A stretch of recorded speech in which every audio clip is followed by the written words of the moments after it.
She wanted a father for her unborn child. She got right to the point on her first blind date. 5 months later, she gave birth to their son. The honest man felt responsible. He decided to give them a home. After marriage, he realized she was restless. As soon as her postpartum period ended, she dumped the baby on him and went out all dressed up, staying out all night. That day, as soon as she stepped out, Frank decided to follow her. He brought their child to a bar. Seeing his wife in someone else's arms, he finally understood it was all a lie. Back home, he confronted his wife. Is he even mine?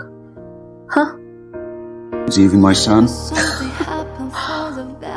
You fool. Her coldness pushed Frank over the edge. In anger, he shoved her to the floor. His head hit the wall and he died on the spot. Frank panicked immediately, calling her name with a trembling voice. In a daze, a drop of water fell on her head. Frank looked up puzzled. He saw water dripping from the upstairs bathroom. Suddenly, a thought struck him. He ran upstairs in a frenzy, but it was too late. By morning, his wife and child were gone. At age 25, Frank was imprisoned for intentional homicide. He was sentenced to 25 years. 18 years later, Frank was admitted to the hospital for appendicitis. He used the surgery as an opportunity to jump out a window and escape. With a broken leg, he had to take a boy hostage in a supermarket, ordering the boy to take him to meet his mother. This is my mother, Adele. Mom, this is Frank. Needs our help.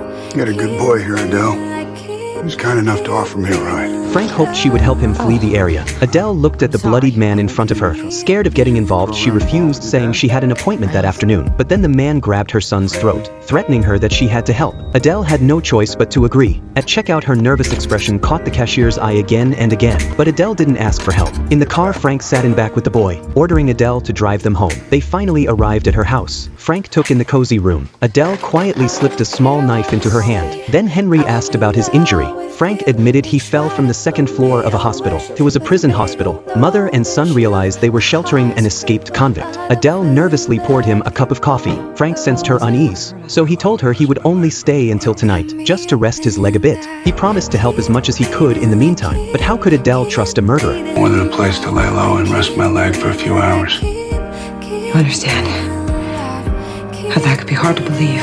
At that moment, the TV announced news of a killer escaping from prison. Henry looked at the man beside him. He knew harboring a fugitive was a crime. Frank had clearly anticipated this. He suggested tying up Adele, to stage it like she was his hostage. That way the mother and son wouldn't get implicated. With Adele's reluctant agreement, Frank carefully tied her to a chair. He was exceptionally gentle so as not to hurt her. Adele felt the gentleness of his touch and relaxed a bit.